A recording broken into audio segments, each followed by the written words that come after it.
Remember, you can also be part of our discussion today by tweeting us at Rights and Recourse or calling our studio line on 011 714 5497 or 5498. You can also SMS your views by sending the word recourse to 34025. Alternatively, email your thoughts to rightsandrecourse@sabc.co.za.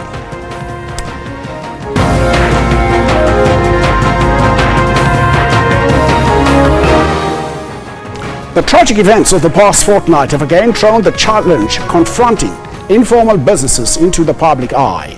The loss of life and destruction of property that accompanied the tension between locals and foreign-owned businesses touch the collective conscience of our nation.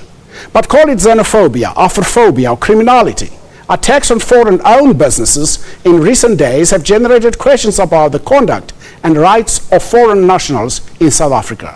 And today, on Rights and Recourse, throws the spotlight on the protection of foreign nationals within our borders. But first, let's have a look at this insert.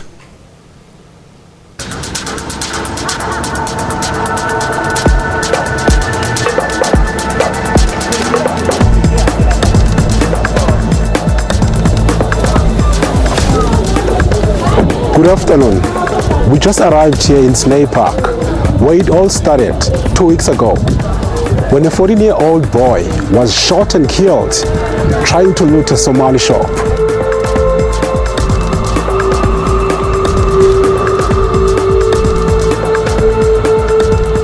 The spate of looting of the foreign national shops here in Soweto has thrown forward the issue of xenophobia once again.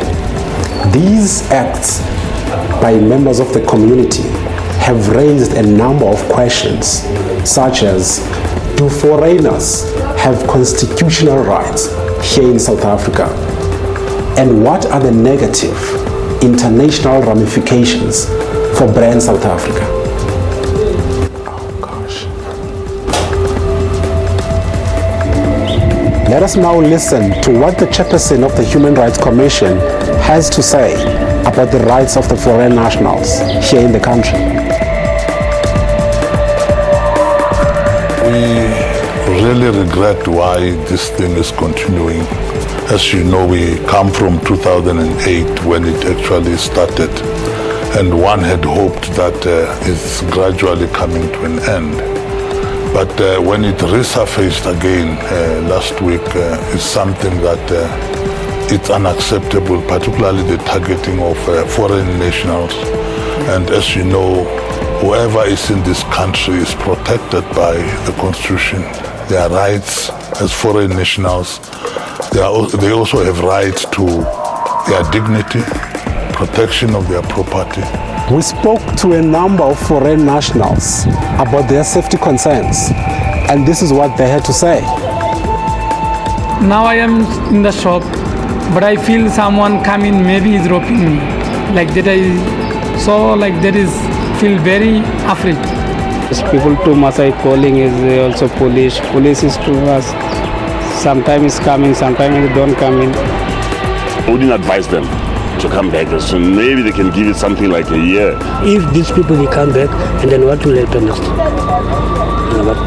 So either these guys, let them stay where they are. We need to fast track our own plans as the department, because we do have plans that would address the challenges facing not only just the foreigners, but facing small and medium enterprises, particularly in the townships.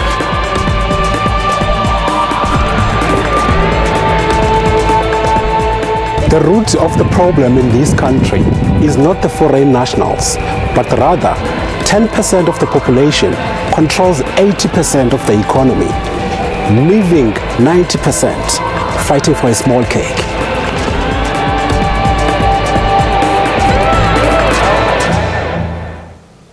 While joining us on today's topic, our Honourable Minister of Small Business, Ms. Lindiwe Zulu, and we are also expected to be joined by Lieutenant General Solomon Makala from our Pretoria studios, spokesperson of the South African Police Services.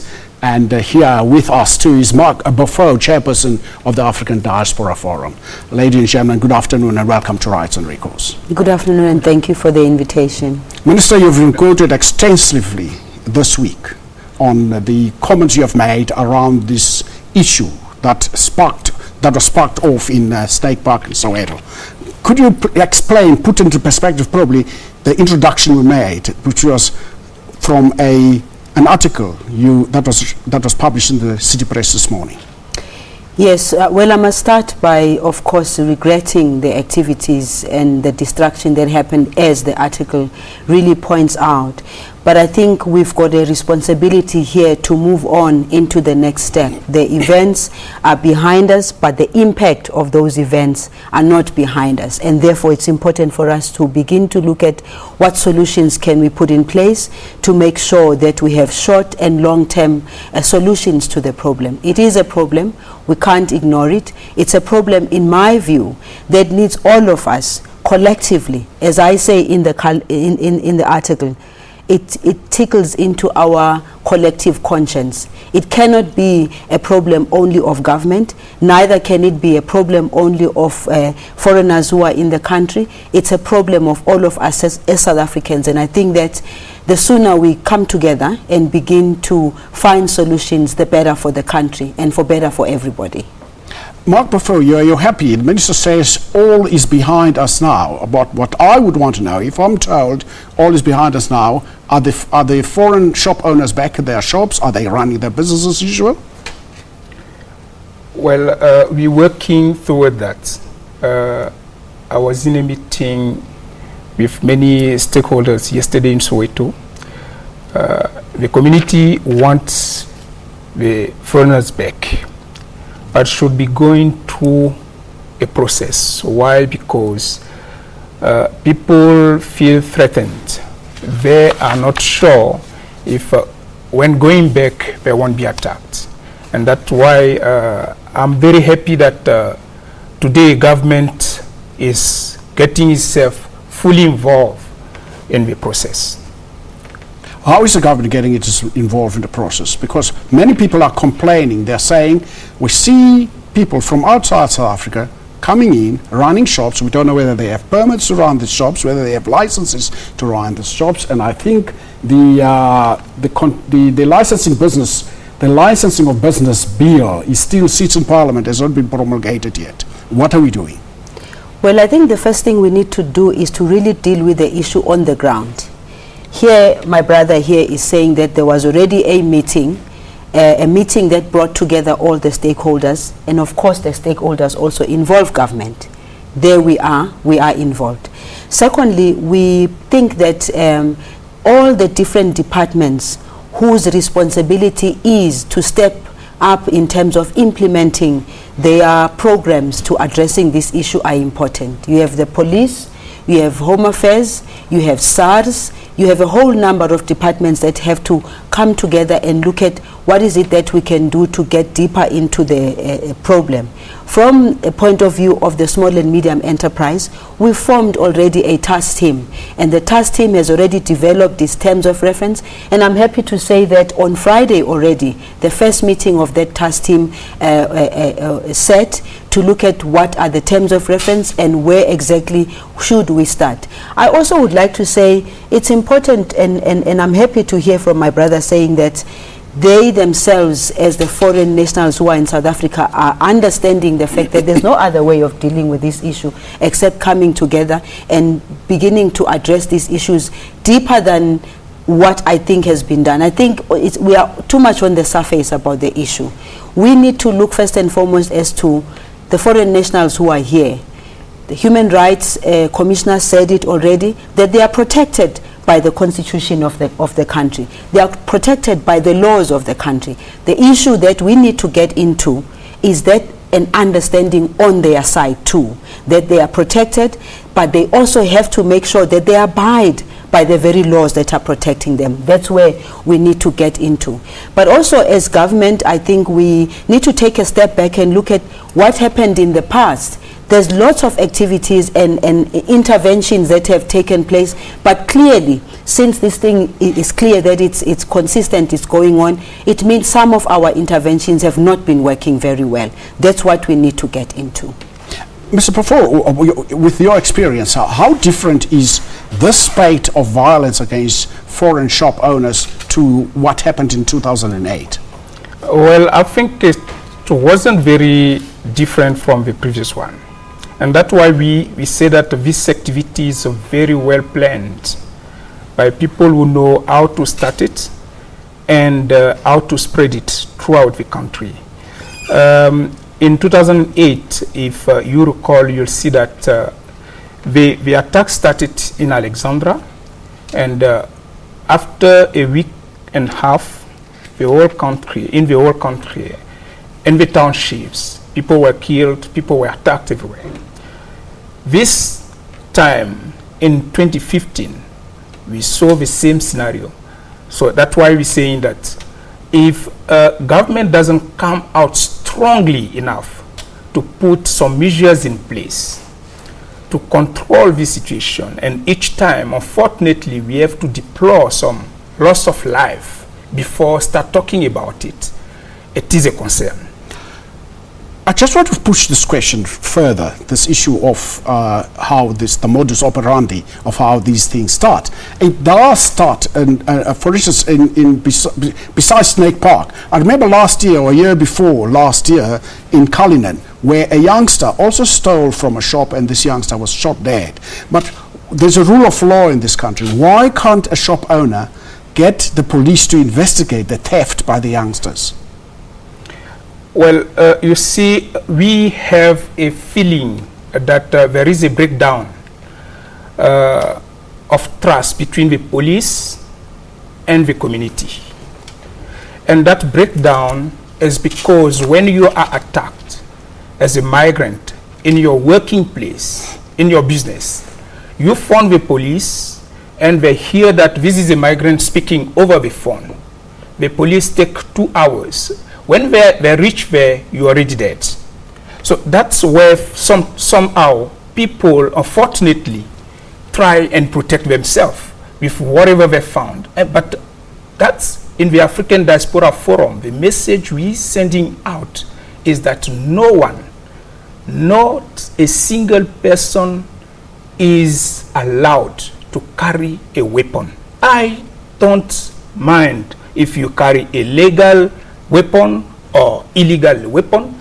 You're not allowed to, because when you carry the weapon, what is happening is that one day you're going to use it, and when you use it, you cause more damage to the whole population. So you're not allowed to. But we have to build a trust relationship between our law enforcement, our security people, which is supposed to be the police, and ourselves. And that's why we're saying that in the Gauteng province, we're working with some police clusters, especially the Hillbrook cluster. We're working hand in hand. 5 years ago, it was a chaos. The African Diaspora Forum has to go down whenever the police does a raid. We have to be there. But we sat with the cluster manager and we say, this is not possible. The police cannot spend time now chasing, looking for illegal migrants. The first role of the police is to combat crime. But I want to pursue this issue of not reporting incidents, and people are shot because they stole a sweet or whatever, and not go to the police. But I want to come back to the Minister. You said the task team has met already and they were working out through the terms of reference. Can we have some of those terms of references? Yes, the task team has to look at the root cause of it, and I can assure you that there's a lot of material that we found to be available to have been, even the Department of Trade and Industry already, they did research. We have to pull that research and be able to use that research. So that's the first one. The second one is to then look at what are the interventions that have already been done, and which of those interventions have been successful, which ones of the interventions have not been successful. But each of the departments that are there, from Home Affairs to the police to Trade and Industry, each one of them is expected to look at what they what falls within them and then bring onto the table so that we'll we continue can with that, Minister, as soon as we together. come back from the break. If you'd like to join us in today's discussion, you can call us on 011 714 5497 5498 or tweet us at Rights and Recourse or email us at rightsandrecourse@sabc.co.za. Don't go away. We'll be back right after this.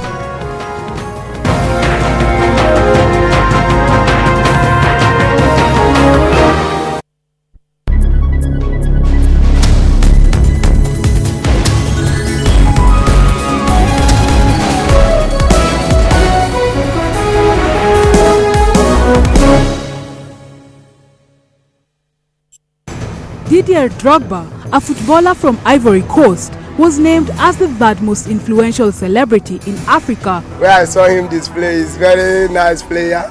He always make an impact. Drogba donated his $5 million endorsement fee to the construction of a hospital in Abidjan. Well, there are some lesser known football stars in the continent that you haven't met. Really? And are deserving of more attention. I think we will do better. The Journal, every Saturday at 1:30 on SABC News.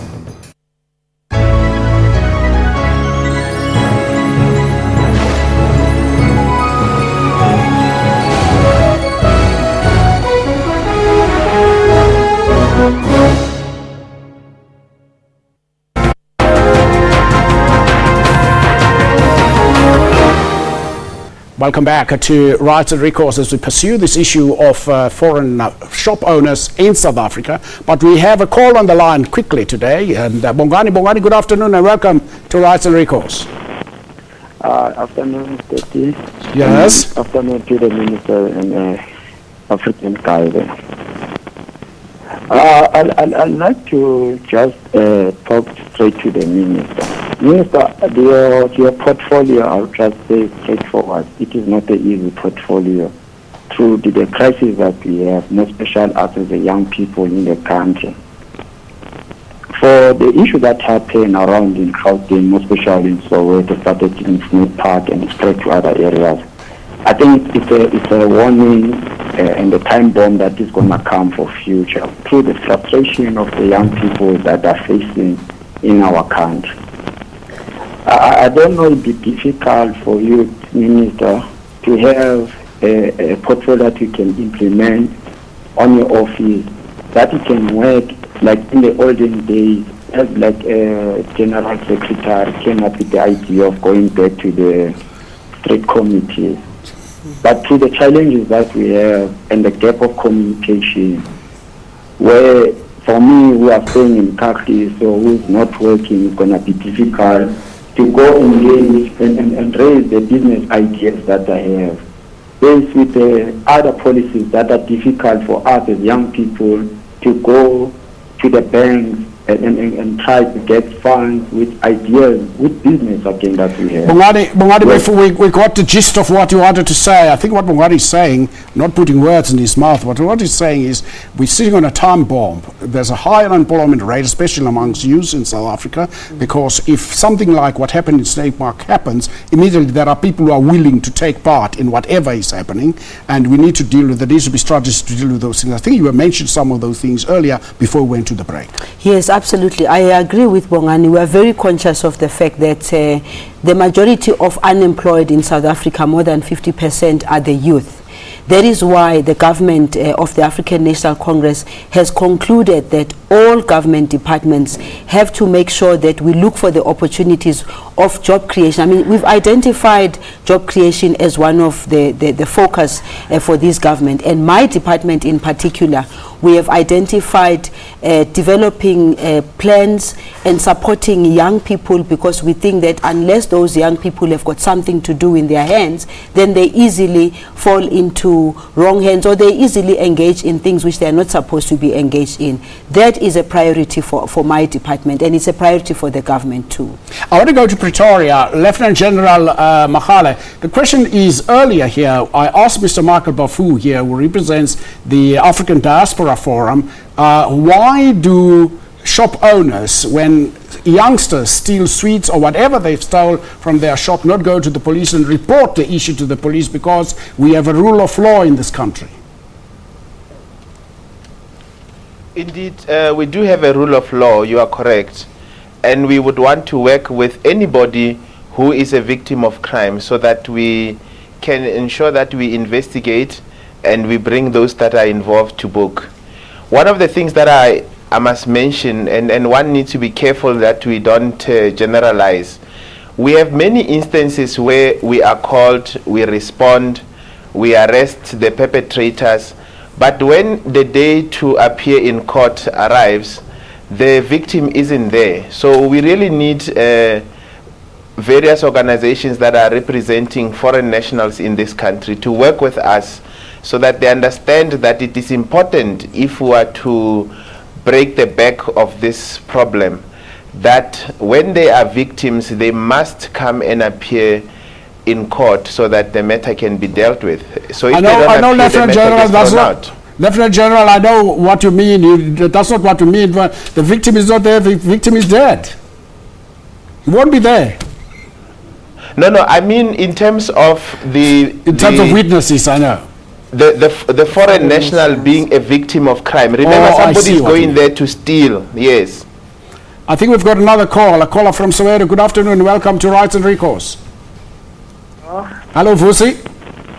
Hello. Sikhona kunjani? Yes, ishoke Vusi. But what that like maponesa even government rule, but worry foreigner. Number one, Pakistani, our hero was South Africa. For what? How that drop by China. And the number two, Varobala di Maripo, Varobala le Marot, Varobala li Jomo, Aradisho. Number three, all the foreign are allowed to rock out, but at the fire up. Whenever I did fire up, and the right to what why what? And then India like come to a season, when I go see out of the country, on not to Melor, but it's by Pulele grass to the student. So what provided some offer, how long you what country you want to fair? I used so much so fair or what kind of so you go fair that town. No man, whatever you say, almost more South Africa. Thank you, Vusi. Thank you very much, Mr. Pafu, for your benefit. Mr. Vusi is saying the foreign nationals do not employ South Africans. They work and they sleep in their premises. They sleep with the food that they are going to sell to the people the following day. They also carry firearms. I think we've addressed this issue of firearms because I wanted to have a comment from the Lieutenant General about this issue of firearms. What is your view on that? Well, there was a report, a research, from the Gauteng City Region Observatory, which shown that when a firm opens an informal business, he hires at least two South African by average, and out of the he hires two people on average, and out of the two, one is at least a South African. But it's not happening. It is happening. Well, we've seen Pakistani bring their brothers. Sorry, Pakistani bring their brothers and they employ their brothers, even the Somalis. No. As I'm saying, and the research luckily was conducted in Soweto. I haven't seen that research. We'll ask them. Let's hear from the minister quickly. We've got a caller on the line. Yeah, one of the things that we would like to do as part of the research, as part of the task team that we need to do, is really to get to the bottom of that, because the Department of Trade and Industry did a research all over the country, and part of the research says exactly what the caller is saying, and therefore we need to get to the bottom of it.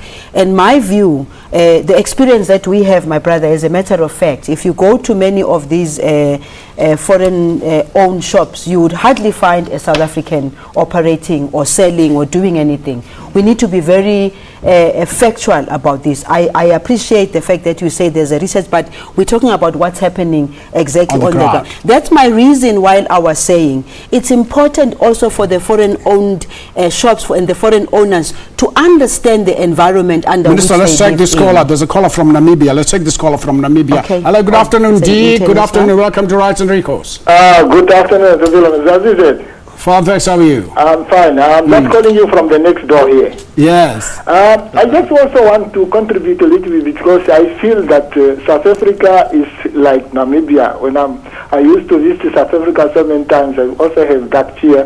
When I come to South Africa one day, then I will have a problem with the same. So I want also to ask to put some idea the South African police services. Their reaction to someone who is life is in danger is so very slow. I don't know if that's a professional to them or maybe that's ignorance. And the other thing is the foreigners are owning business in South Africa. The other thing is they must have a legitimate business. Yeah. They must not, because the South Africans also, they feel like to have a business. Maybe they are not in position of whatever, but they must be legitimate. And also it is not a good thing for the world to hear that South Africa is doing this. We look at South Africa as a very prime Africa here, especially the South, that it is doing very well. We rely on South Africa in many things. So we do not want to buy things from South Africa that is a problem to the people. So let us just treat each other in a way that we are having that Ubuntu and that Africanism. And Thank you very much. Not to treat each other like that. So let us be very cooperative. Thank you very much, Dee, for your comments. If you'd like to join us, you can call us like Dee on 011 714 5497 5498 or tweet us at Rights and Recourse. We will respond to the issues raised by Dee after the break.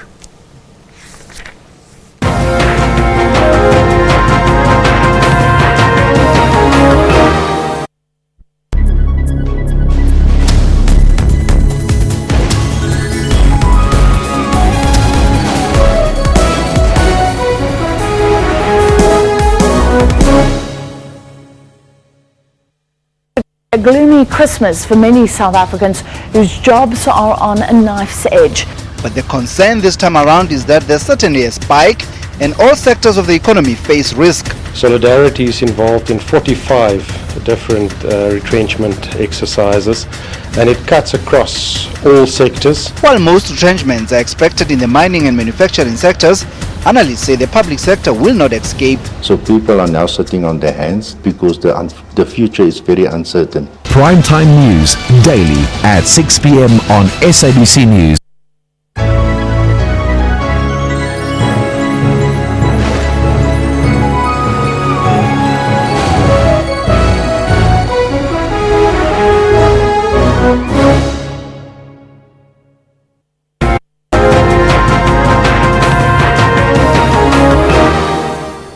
Welcome back to Rights and Recourse. We're discussing the issue of the violence we have witnessed over the last 2 weeks and responding to, I think I'll ask the Minister and the Lieutenant General to respond to the comments made by Dee from Namibia. One of the things Lieutenant General Dee spoke about was the fact that police are reactionary. They should have this information through their intelligence. Well, what we've been doing is to engage with the representatives of the many foreign nationals that are in our country. We've got the Community Police Forum, we've got the ward councillors. What is very difficult for us to manage this issue proactively is that you don't have an address book of all the spaza shops in the different townships because they are all over. But we've built a very strong network through these organizations that I've mentioned, as well as the crime intelligence officials that we've deployed on the ground, to such an extent that there are many incidences that we were able to prevent where community members called us, or our own crime intelligence picked up information that there was going to be looting taking place, and we're able to prevent that. So we are responding professionally and doing everything we can to prevent the incidents from happening. Minister, do you want to respond to what Dee was saying? Are the police part of the task team? Yes, they are. They were there in the meeting on Friday, because as we say, we need everybody that is touched by this problem. They were there. Thankfully, they were there and they participated very well. And hopefully, when we get back again to the meetings, they will always be there. Just to go back to the issue of what our brother in Namibia was saying, that foreign nationals must also be legitimate. I think he was saying that they need to have the right papers, they need to have the permission, they need to. That is very important, because, for instance, if the police, as the general is saying, the challenge is the data. The data is not there, and our responsibility as a department, we've identified that as one of the challenges. That's why SARS also needs to come into place and make sure that we need to have the information. And it's a mammoth task, but think about it, because I've realized that the foreigners who are in South Africa very legally, many of them, others illegal, you would find them in the strangest of places. Where you think you won't find them, they are there. Now, data as to where they are is very important, and therefore for our department, the registration of foreign nationals who own businesses in the townships, in the rural areas, is of importance to us, and we will be doing that together with other departments to make sure that the data is there. Because to make a plan, to implement a plan, you can't implement a plan when you don't have the facts and the figures. And I think that they would also have to assist us in ensuring that the registration that needs to happen, they do it, because that's important. Before Mr. Mark Brafori, I know you are burning to answer this question. There's a caller on the line. Good afternoon and welcome to Rights and Recourse. Hello. Yes. Hi. You know, I am a small business person, and my observation, although I'm not running a sponsor shop, my observation is there is no really Ubuntu amongst our foreign people. I'll tell you one thing quickly. If you take out the gun without no warning shot and you shoot somebody, you live in an area. When we grew up, we used to know who owns that shop, which child is from which home, which child is from which home. You've got to go out and go to somebody's mother and say, you know, your child has been doing this and this. They don't do that. One owner owns over 50 shops. They're the very owners who claim to be the other shop owners who work for somebody else. They suffocate the local business people, because let's take one area like Spruitview. In one area, not even within a kilometer, they've got 3 shops. If you're a local person, how do you compete with the same people in one area? Not even within a kilometer, they've got so many shops. Okay, Leonardo, we've got the gist of what you wanted to say, is the fact that there is no Ubuntu among the foreigners. Mr. Bafu, the question I want to know from you is, many people are asking the questions. There is this rumor that is making the rounds, and when a rumor is a rumor, it becomes a perception, and perception becomes truth if it's repeated over and over again. That many of these shops are owned by one person, goes around opening up the shop and just flood the market with shops. Is that true? I just wanted I want to touch the issue of the CPF. I think as the CPF is the Community Police Forum. The Community Policing Forum, as the Lieutenant General, the Lieutenant General was mentioning, the CPF itself, we found it very funny and a bit discriminative structure. Do you know that the constitution of the CPF, if you are a migrant, you're not allowed to sit in the executive committee? So we have many councillors who spoke to the African Diaspora Forum. Send your members. When we have meetings, because they want to count numbers of people who attend the meetings, we say we want to contribute. We don't want to count numbers of people, but we want to contribute. But the constitution of the CPF doesn't allow migrants to be part and parcel of the structure. So that is one issue. So I don't think that migrant, maybe he saw migrants during the meeting, but not contributing fully as we want them to contribute. The issue of the permits, if you don't have a permit, it's becoming difficult to run businesses. Can you imagine? You mean a license to run the business? license? Because we need to make a distinction between a permit to be in South Africa and a license to run a business. The regulation make it very regulation for the small businesses. We found it a bit tough, and maybe the ministry will review it.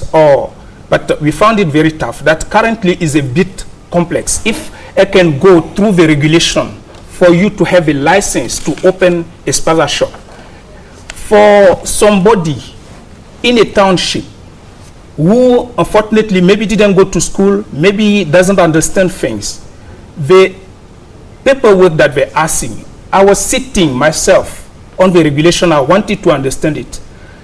What they're asking, if you give me 1 year to comply, it will be difficult for me. So I think that is a problem already. If we're having so complex regulation to be put to people who unfortunately maybe didn't go to school. People own 50 shops, and that's what we say. We say if everything is regulated, if people are not rejected at the Home Affairs, if they give them the correct paper, they're legal, maybe we can put that proposal to the ministry to say, let us regulate it in a way that one person, one shop. I think you are part of the task team, if I'm not mistaken. No, not now. They are not yet part of the task team. No. But what needs to happen is, we'll come back to this issue, because I want us to explore this issue of the licenses and the permits and all these regulations that we talk about. But if you'd like to be part of us, you can still call us on 011 714 549 705 498. Stay with us.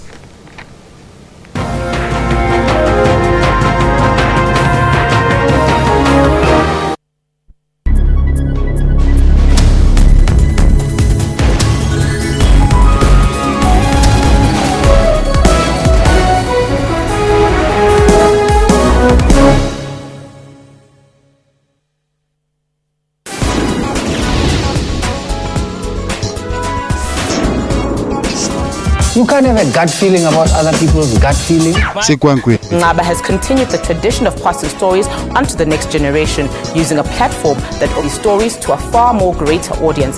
Zombie no go unless you tell them to go. This is what the audiences all over the world knew Fela Kuti for. Join Musam Khalipi on Afro Showbiz every Saturday at 19:30 CAT.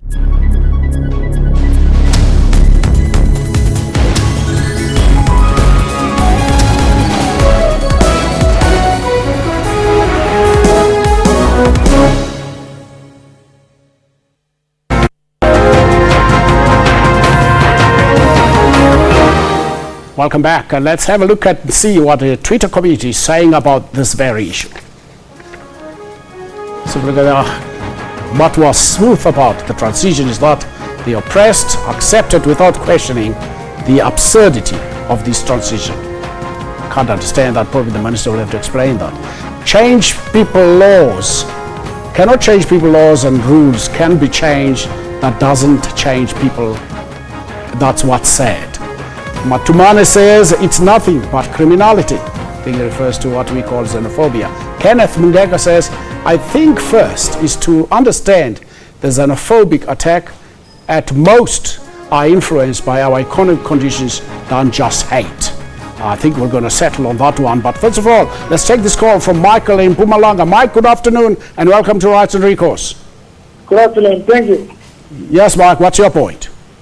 Yeah, my issue is, we South Africans do not understand this democracy, and if we don't understand this democracy, it is then that we shall always welcome everybody to come and teach us democracy in South Africa. So I find it quite inhuman that like a gentleman sitting there talking, teaching us what to do in South Africa. This thing becomes a problem. Another one is the minister sitting there. It is that South Africa wants to solve this problem. But it should be South Africans, like take all the political parties to participate, not be dominated by one party. And maybe we shall solve it. While the foreigners are not there, see, South Africa is for South Africans.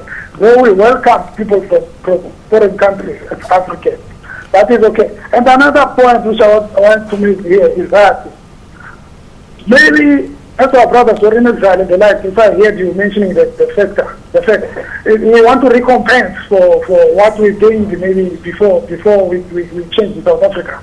It is okay, but it should not be done at the expense of the poor youth of South Africa. This is difficult for me to Thank you very much, Michael. Thank you, Michael. It's something that we need, and we should not create our own England. Thank you very much, Michael. Thank you. We've heard your question. I think that question of Michael goes to the core of our last tweet that we saw that says what we say is xenophobic attacks and xenophobic violence is actually caused by our economic system. Well, I did indicate from the very beginning that the current economic situation is of concern to us, and the fact that the majority of young people are unemployed and therefore they find themselves in the township with almost nothing to do, so to say.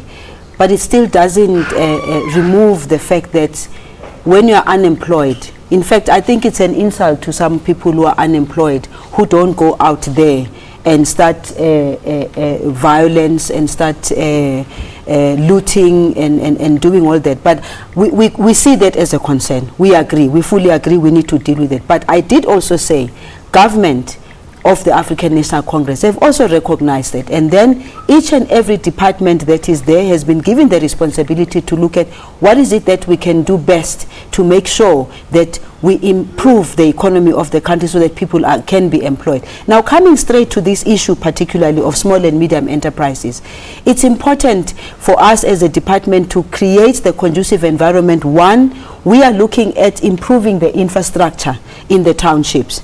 Two, we are also looking at the provincial programs that are there on the upliftment of the economy of the in the townships and in rural areas. And I think it's a question of engaging with the local structures, both at provincial and at local level, to make sure that we create the conducive environment. Let me just get to the point of Ubuntu. Ubuntu is not a one-way. Ubuntu is a two-way process. When we as South Africans are saying we must show Ubuntu towards the foreigners who are in our country, protected by the Constitution and all, the same thing of Ubuntu. The Ubuntu from the other side. That's why I made this point. Let the foreign nationals who are living within our communities also not barricade themselves against the community. Yes, you can barricade yourself against criminals and all, but you can't barricade yourself against a community which is supposed to assist you and protect you. So the integration that we are talking about is of importance to us. Mr. Michael Bafu, quickly, probably you should have asked yourself this question too as the diaspora. That is, why are only Africans being targeted and other foreign nationals, Italians, Greeks, and other who come from Eastern Europe are not being targeted? You should have probably asked yourself this question. Well, that is a question. In our structures, we're asking ourselves, but not only Africans. We saw the Bengalis who were attacked, we saw the Pakistanis who were attacked. That's why we don't go and agree with the idea of Afrophobia. We think that this is a pure, what they call xenophobia.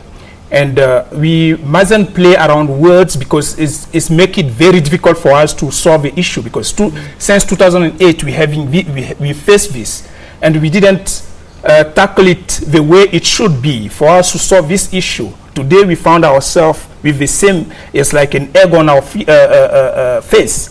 Let us call it the name. The majority of the South Africans are welcoming the rest of the continent. Let me go back to Lieutenant General in Pretoria. Lieutenant General, during the week I attended a press conference by the Human Rights Watch, and one of the things they say, they lament the fact that the South African police services lack the ability to deal decisively with riots, and they lack proper equipment and training to quell riots, which often leads to disproportionate use of force. Is the South African police able to deal with these issues? Well, we've proven that we are able to do so, to deal with these issues. I think we're one of those departments where people who don't know who don't have information, they tend to go into public platforms and talk about things that they do not know. We have capacity to deal with any situation that arises in this country, to an extent that we have been providing training to metro police departments who are now working with us to attend to the situations as we've seen, whereby foreign nationals would be looted following a protest. It doesn't mean that this kind of criminality would not take place.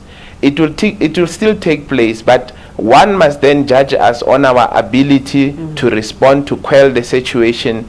If you look at what we did in Soweto, we've arrested more than 200 people. Out of these 200, we've arrested close to 11 foreign nationals. Majority of them are arrested for possession of illegal firearms. So we are dealing with the situation as best as we can. To just draw a conclusion that the South African Police Service is unable without perusing the facts is totally uncalled for. Minister, I want to come back to you. Probably the Lieutenant General can also answer this question. The question I have is many of these foreign shop owners have no bank accounts. As a result, they cannot be captured through the Financial Intelligence Act with the FICA. Is it not a security risk? Well, it is a problem because it's not only just about the fact that they're not banking.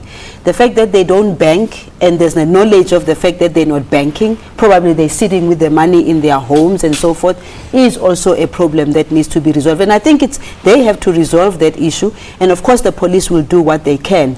Secondly, the fact that they're not banking is a problem, because then it means the money is not circulating as is circulating under normal circumstances, and the money circulating in the township. One of the things that we have to do, obviously, as the task team that we have, is to really have facts and figures about that, because to just throw it around might also be very dangerous. So we need the facts and the figures. We need to make sure the banks would be able to even tell whether they are banking or not banking, and if they are not banking, then we need to find out why exactly they're not banking that money. Because if they're not banking rightfully, it means we cannot capture. We cannot even capture as to how much money they're making. We in the Department of Small and Medium Enterprises, we're saying we need to improve small and medium enterprises because they also have to contribute towards the GDP of the country. How does that happen when you don't have the facts and the figures about the foreign national-owned shops in South Africa? Mr. Mike, I'll come back to you. I just want to take this call from Limpopo. Mr. Malutsi, good afternoon and welcome to Rights and Recourse. Hello, brother. Thank you for your acceptance to add any people. If I speak to this issue, what have been in Soweto, both of two sides, foreigner shop and community living in Soweto, both of them they're doing wrong. Lot of them they are doing wrong. Yeah, both of them they are doing wrong. But the community, what they do in foreigner shop, it can be balanced to what they do in the shops, because they kill one, what we call, even my brother is living there in Soweto, they got a shop. If I phone him to ask you why you kill some of our nation, they live in, they got a shop there, why you kill the small child? He said no, it's not a small child. It's a big man, it's a criminal guy to try to attack the shop and wanted to take the airtime and the money. That's why we defend for them. But I'm not denying they're using illegal gun. But it's not the balance what they do, because thank you, Mr. Molit. Thank you, Mr. Molit. That's exactly what I wanted to hear. Mr. Michael Bafu. Mr. Molit says yes, they are using illegal guns. Well, the police just told us that they found there are some illegal guns, and we're saying in the African Diaspora Forum we don't promote that. We discourage people to carry those guns. Legal guns or illegal guns, don't carry it. Let us make sure that there is no breakdown between the police and the community, and let the police protect the community. Coming back to the bank account, I don't want us to make some assumptions, because I don't know where people have that perception of migrants are not banking their money. If there are some figures of a specific research, they must avail it to us so that we get to know. But because one thing that I'm sure of is that no one wants to risk to lose his money, and migrants know that they're always attacked. So they won't take that risk of leaving the money in their shops. But if people come with some proof that, you cannot bank your money, then we'll work on it. And talking about Ubuntu, that's why in November, just 2 or 3 months ago, the African Diaspora Forum embarked in a campaign where the big organization in town, in Johannesburg, we say, let us make sure that they join hands so that we bring some business people from the African Diaspora Forum to train them, for them to be aware of how to do proper business. And I'm talking about 6 big organizations, CITIF, Mr. Bafu, we'll get to that when we talk about solutions when we come back from the break. Let's go to a break and stay with us.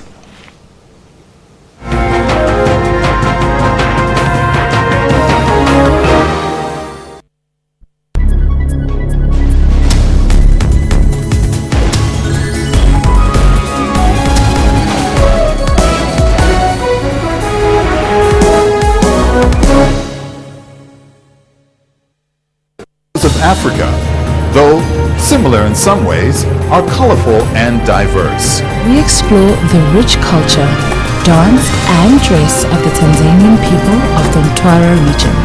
The dance that they're performing is what you will find in the village. And it's not just a paid gig, it's something they do, they enjoy. Mtwara's late development has left it with a rich reservoir of empirical knowledge of a purer African life. For whatever the reasons are, it's one of the last areas of the country to develop, and thus traditional arts and traditional culture. That's Kaleidoscope, Sundays, 5:40 p.m. on SABC News.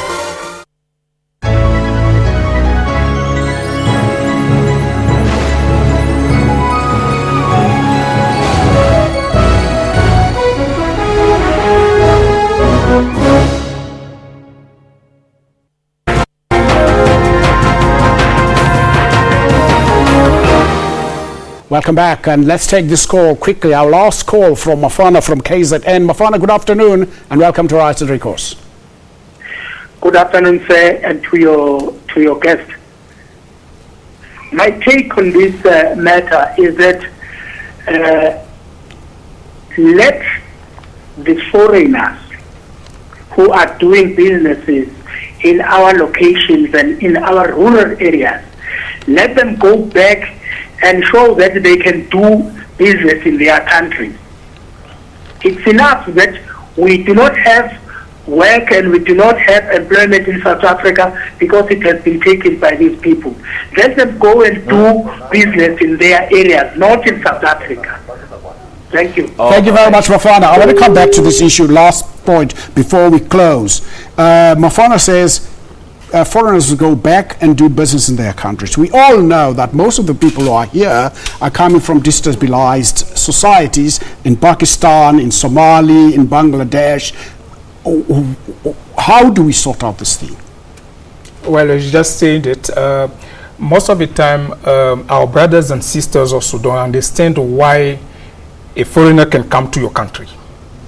That's also, I mean, for a recall, not more than 20 years, there were some South Africans out of this country for protection, and that the same reason brought some of the migrants here.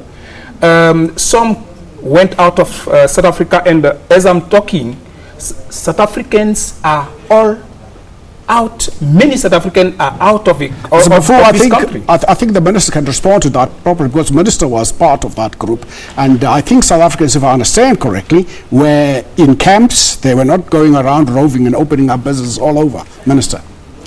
Well, yes, during the time that we were out there, we were in different liberation movements, the ANC and the PAC. In most instances, we lived in camps or in designated areas. But, I mean, here in South Africa, we have not wanted to do that. That's why we are saying the Constitution, the Bill of Rights, and all the regulations that are in South Africa do protect foreign nationals. I think the message that really has to go out is the fact that they are here, they are protected by the law. We need to respect that, all of us as South Africans, but they also need to respect that that this is a law-abiding country, and therefore they need to make sure that there is an understanding. I think the integration that I'm talking about is very important. Integration is about understanding the community in which you live in. Even ourselves, when we were outside, the African National Congress made it a point that you can't live within communities and not understand the community that we live in and not abide by the regulations of the community where you live in. This is all we are saying to all our foreign brothers and sisters who are here. Abide by the regulations, but also make sure that you understand the environment in which you live in, so that the first point of protection must start with the community that we live in. And lastly, when we say let's share the experiences, it's not about sharing their secrets, it's about sharing the experience, because they come from communities where in the main they even started having shops from their parents, from their grandparents, and we're saying they must also understand the history of South Africa and where we come from and where we are. They cannot live without understanding that, because when they understand that, and then when we say let's share the experience, let's share with each other, then they will understand exactly why we are saying that. Well, in less than a minute, Lieutenant General, words of conclusion from your side? I would like to echo some of the sentiments expressed by the Minister, in that we would like everybody to respect the law. What we're seeing, particularly in some of the townships and other areas like in, say, Yeoville in Johannesburg, where you find that people are opening spaza shops everywhere in violation of the bylaws. And also the biggest problem that we are picking up on the ground is that the foreign nationals are not banking. I'm sure when we sit in the committee that's set up, the task team set up by the Minister, we will provide more details in terms of how that is happening. But we know that majority of them are not banking, and that is why they are becoming soft targets, because they are sitting with a lot of cash.